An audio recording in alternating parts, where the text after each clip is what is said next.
2월 18일 오늘 만난 성경 말씀은 시편 73장 13절에서 16절까지의 말씀입니다. 내가 내 마음을 깨끗하게 하며 내 손을 씻어 무죄하다 한 것이 실로 헛되도다. 나는 종일 재난을 당하며 아침마다 징벌을 받았도다. 내가 만일 스스로 이르기를 내가 그들처럼 말하리라 하였더라면 나는 주의 아들들의 세대에 대하여 악행을 행하였으리다. 내가 어쩌면 이를 할까 하여 생각한즉 그것이 내게 심한 고통이 되었더니. 아멘. 오늘 만나로 만나주시는 하나님을 기대합니다.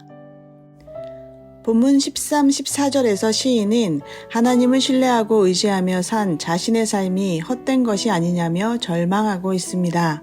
다른 역본에서는 미련하게 규칙을 지켰건만 내가 얻은 것은 무엇이었나? 오랜 부름과 문 밖을 나설 때마다 당하는 모욕뿐이라며 생생한 시인의 마음을 전합니다. 시인은 마음을 깨끗하게 하고 죄에서 멀어지려 애쓴 사람입니다. 왜냐하면 그가 믿는 하나님은 마음이 정결한 자에게 선을 행하시는 분이기 때문입니다. 그런데 그가 마음을 정직하게 하고 죄를 짓지 않으려고 노력했는데도 하나님이 그에게는 선을 베풀지 않으시고 오히려 악한 자들에게 선을 베푼 것이 아닌가 하는 괴로운 마음이 올라온 것입니다. 그도 그럴 것이 73편 5절 이하를 보면 악한 자들에게는 세상 근심이나 걱정거리가 전혀 없어 보이기 때문입니다. 이 악인들은 교만하기 그지없고 거만하게 우쭐거리며 교묘하게 폭력을 휘두르면서 사람들에게 상처를 주는 자들입니다. 그런데 이런 자들이 평안할 뿐더러 재물도 늘어나는 것을 보며 마음이 불편한 것은 당연지사일 겁니다. 지금 우리 상황은 어떤가요? 사실 잘 사는 악인도 있고 보기에 악하지 않고도 잘 사는 사람도 있고 세상에는 부러운 사람이 참 많습니다. 우리는 시인처럼 악한 사람이 잘 사는 것에 대한 불만뿐만 아니라 나보다 잘 되는 사람들을 보면 상대적으로 위축되고 속상해합니다. 요즘 SNS와 미디어를 통해 들여다보는 남의 삶은 참 행복해 보이고 풍요로워 보입니다. 바라봄의 법칙 때문인지 타인의 삶을 보다 보니 어느덧 내 삶의 기준이 그들을 향하기도 합니다. 나도 저렇게 되면 참 좋겠다는 의식 속에 우리는 알게 모르게 내 삶이 아닌 남의 삶을 바라보며 선택을 하곤 합니다. 남의 삶이 아닌 나의 삶을 산다는 것은 무엇일까요? 악인의 평화로움도 부요함도 대신할 수 없는 나의 삶 말이죠. 우리는 각자의 삶을 살아갑니다. 어느 누구도 나의 삶을 대신할 수 없기 때문에 내 삶은 이 세상에서 가장 독특하고 유일한 삶이 됩니다. 그렇기에 또한 누구도 내 삶을 책임져 줄 수 없습니다. 그러므로 우리의 선택은 보기 좋은 남의 삶을 쫓아가서는 안 됩니다. 내가 가장 나다운 삶을 살기 원하는 분은 누굴까요? 하나님이십니다. 나를 지으신 분이기 때문이죠. 우리 삶은 항상 좋은 것으로 채워지지만은 않습니다. 그렇다고 하나님이 우리를 버리시거나 나의 부도덕 때문에 선을 베풀지 아니하시는 것도 아닙니다. 그렇다면 우리에게 구원은 없을 테니까요. 또한 선을 풍요라고만 말할 수는 없지요. 그리고 선과 악을 판단하시는 분은 하나님이라고 배웠습니다.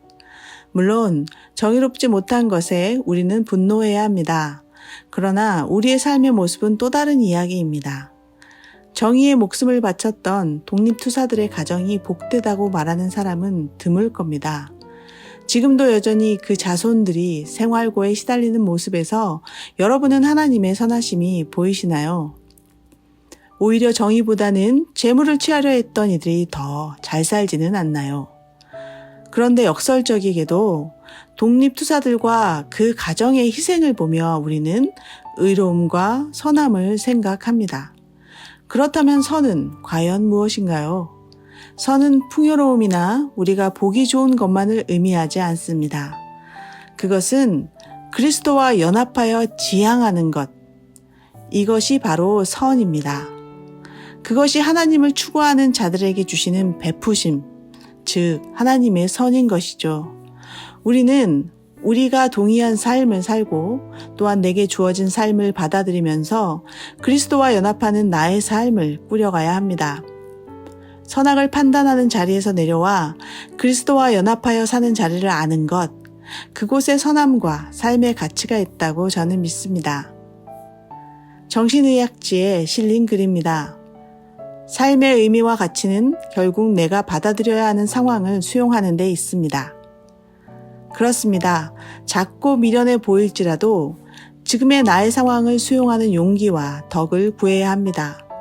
그러한 정직한 마음이 우리를 그리스도와 연합하는 자리로, 나의 삶을 선택하는 자리로, 하나님이 그렇게 바라시는 나의 삶을 살아가는 그 자리로 인도할 것입니다. 오늘 하루 여러분에게 그러한 인도가 있기를 소망합니다. 기도하겠습니다. 하나님, 나의 삶의 가치를 발견할 수 있도록 그리스도와 연합하는 삶을 허락하소서. 평안과 풍요도 좋은 것이지만 풍랑과 가뭄에서도 나의 삶을 부정하지 않고 담대하게 살아갈 수 있도록 도우소서. 하나님의 선함과 인자하심이 우리의 삶을 채우기를 예수 이름으로 기도합니다. 아멘. 이제 2가지 제목으로 기도하겠습니다.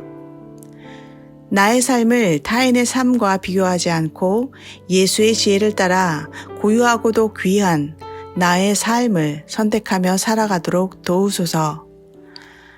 하나님을 향해 모이는 모든 예배의 자리에 주의 선하심과 인자하심이 충만하기를 간절히 기도합니다. 이 제목으로 기도하신 후에 개인 기도 하시겠습니다.